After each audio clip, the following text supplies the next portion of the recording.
মৰমৰ ছাত্ৰ-ছাত্ৰীসকল, আজি আমি আলোচনা কৰিম নৱম শ্ৰেণীৰ অসমীয়াৰ মানৱ বন্দনা নামৰ পাঠটিৰ সকলো পাঠভিত্তিক প্ৰশ্ন উত্তৰ লগতে পৰীক্ষাত আহিবলগীয়া গুৰুত্বপূৰ্ণ প্ৰশ্ন উত্তৰসমূহ অতি সহজ আৰু চুটিকৈ আলোচনা কৰিম। তো ছাত্ৰ-ছাত্ৰীসকল, তোমালোকে ভিডিঅ'টো স্কিপ নকৰাকৈ লাষ্টলৈকে চাই থাকিবা।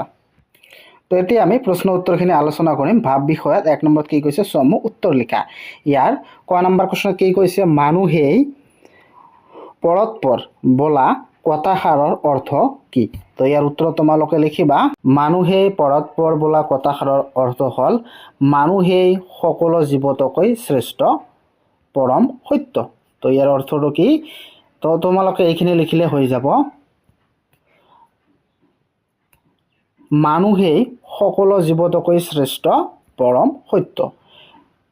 নাইবা তোমালোকে এনেকৈ লিখিব পাৰা, মানুহে পৰস্পৰ কথাষাৰৰ দ্বাৰা কবিয়ে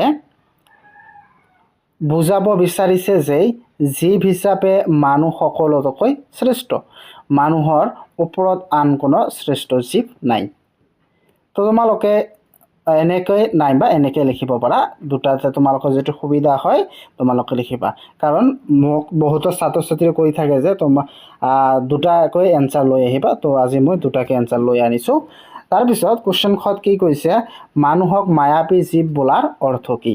তো ইয়াৰ উত্তৰ তোমালোকে লিখিবা, এই সংসাৰত মানুহৰ আগমন আৰু গমন এটা চিৰন্তন গতি, অৰ্থাৎ মানুহৰ জন্ম আৰু মৃত্যু চিৰসত্য। ই যেন এক প্ৰকাৰৰ মায়া সদৃশ, সেয়েহে মানুহক মায়াবী জীৱ বুলি কোৱা হৈছে। নাইবা তো তোমালোকে এনেকৈ লিখিব পাৰা, মানুহক মায়াবী জীৱ বোলাৰ অৰ্থটো হ'ল মানুহ হৈছে মায়া মোহ থকা জীৱ। মানুহেই পৃথিৱীৰ মোহ এৰিব নোৱাৰে, এইখন পৃথিৱীলৈ পুনৰ জন্ম লৈ আহি থাকে। তাৰপিছত কুৱেশ্যন গত কি কৈছে, পাদ্য অৰ্ঘ্যলৈ মানুহক পূজা কৰাৰ অৰ্থ কি? তো উত্তৰ লিখিবা, কবিৰ মতে মানুহ হৈছে নৰৰূপী ভগৱান। এই নৰৰূপী ভগৱান সেৱা কৰা মানুহৰ প্ৰথম কৰ্তব্য।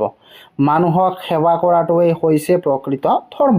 সেয়েহে কবিয়ে পাদ্য অৰ্ঘ্যলৈ মানুহক পূজা কৰিবলৈ দিছে। নাইবা তোমালোকে এনেকৈ শ্বৰ্টত লিখিব পাৰা, কবিৰ মতে মানুহ দেৱতাতকৈও শ্ৰেষ্ঠ। কবিৰ মতে মানুহক এৰি আন কোনো দেৱতাক পূজা কৰাৰ কোনো কাৰণ থাকিব নোৱাৰে, সেয়ে পাদ্য অৰ্ঘ্য।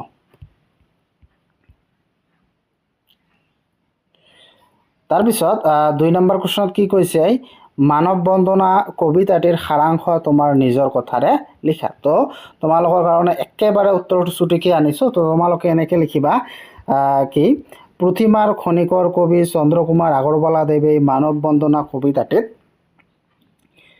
মানৱৰ জয়গান গাইছে। কবিয়ে কৈছে যে মানৱে বাৰে বাৰে জন্ম লৈ এই পৃথিৱীলৈ ঘূৰি আহে। মানুহৰ আগমন আৰু গমন এক চিৰন্তন প্ৰক্ৰিয়া। মানুহৰ যেন এই পৃথিৱীখনৰ মায়াত বন্দী এক জীৱ। সেয়ে কবিয়ে এই মানৱী জীৱটোক মানুহৰ কল্যাণৰ হকে উৎসৰ্গা কৰিবলৈ কৈছে, কাৰণ মানুহে মানুহৰ অবিহনে জীয়াই থাকিব নোৱাৰে। মানুহে মানুহৰ পৰম বন্ধু। এতেকে মানুহৰ কল্যাণ সাধন কৰাটোৱেই হৈছে প্ৰকৃত ধৰ্ম। জীৱশ্ৰেষ্ঠ মানৱেই নিজৰ মানৱীয় কৰ্মৰাজিৰে এই পৃথিৱীখনক স্বৰ্গতকৈও অধিক সুন্দৰ কৰি তোলাটো কবিয়ে কামনা কৰিছে। কবিৰ মতে মানুহ নৰৰূপী ভগৱান।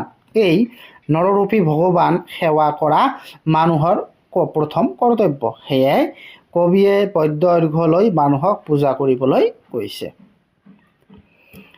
তাৰপিছত 3 নম্বৰত কি কৈছে, এই যে পৃথিৱী স্বৰ্গত অধিক মানুহৰ নিজাপিখৰ কথাষাৰৰ অৰ্থ বুজাই লিখা। তো উত্তৰ তোমালোকে লিখিবা, এই যে পৃথিৱী স্বৰ্গতকৈ অধিক মানুহৰ নিজাপিখৰ। মানুহৰ নিজাপি বুলি কবিয়ে পৃথিৱীখনৰ কথাকেই কৈছে, কাৰণ মানুহ সদায় এই পৃথিৱীখনতেই থাকিবই লাগিব। এই পৃথিৱীখন প্ৰত্যেকটো বস্তুৱেই অতি প্ৰয়োজনীয়। আমি প্ৰত্যেকেই ভাল বেয়া সঁচা মিছা সুখ দুখৰ অনুভৱ এই পৃথিৱীখনতেই মানুহৰ মাজতেই পাওঁ।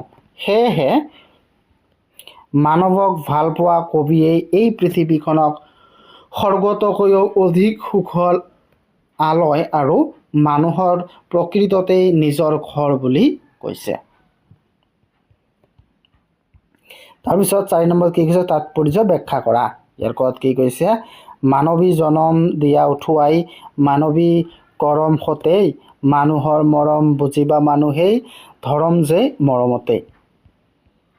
তো উত্তৰ লিখিবা মানৱী জনম, তো এনেকৈ লিখিবা এইখিনি।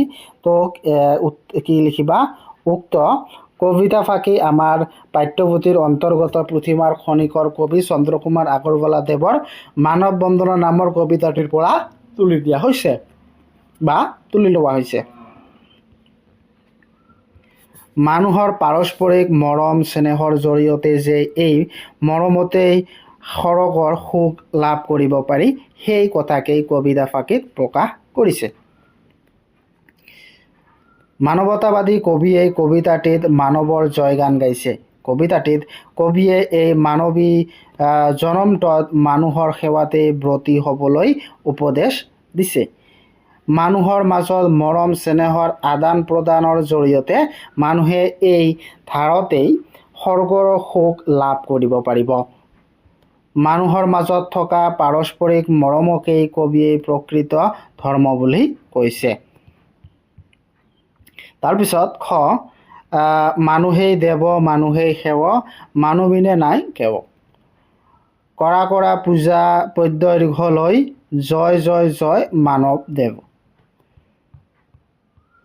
তো উত্তৰ তোমালোকে এইখিনি লিখিবা। তাৰপিছত মেইন উত্তৰটো হ'ল এইখিনি, উক্ত কবিতা ফাঁকি ৰোমান্টিক কবি চন্দ্ৰকুমাৰ আগৰৱালা দেৱৰ দ্বাৰা ৰচিত মানৱ বন্দনা নামৰ কবিতাটিৰ পৰা তুলি দিয়া হৈছে। মানুহেই মানুহক দেৱতা জ্ঞান কৰি সেৱা কৰা প্ৰসংগত উক্ত কবিতা ফাঁকি উল্লেখ কৰা হৈছে। এই পৃথিৱীৰ মানুহেই হ'ল নৰৰূপী ভগৱান। এই নৰৰূপী ভগৱানৰ সেৱা কৰা মানুহৰ প্ৰধান কৰ্তব্য। এই সচৰাচৰ মাজত পৰম শক্তিৰূপে জিলিকি থকা মানৱ সত্তাক সেৱা কৰাটোৱেই হৈছে মানুহৰ পৰম ধৰ্ম। সেয়েহে কবিয়ে পদ্যৰ্ঘলৈ মানুহক পূজা কৰিবলৈ কৈছে আৰু মানুহৰ জয়গান গাবলৈ কৈছে। এতিয়া আমি ভাষা বিষয়ক প্ৰশ্ন উত্তৰখিনি আলোচনা কৰিম। 5 নম্বৰত কি কৈছে, সমৰ্থক শব্দ লিখা। মানৱ, মানুহৰ সমৰ্থক শব্দ হ'ল মানৱ, মানুহ। সংগ, লগ, বন্ধু, পৃথিৱী, ধৰা, সোঁত, ঢৌ বা লহৰ, স্বৰ্গ, সৰগ, দেৱ, দেৱতা, এইবিলাক হ'ল সমৰ্থক শব্দ। তাৰপিছত 6 নম্বৰত কি কৈছে, সংস্কৃত কৰ্ম ধৰ্ম আদি শব্দৰ পৰা কৰম ধৰম আদি শব্দৰ উৎপত্তি হৈছে। এনে কিছুমান শব্দ বাছি উলিয়াই এখন তালিকা প্ৰস্তুত কৰা।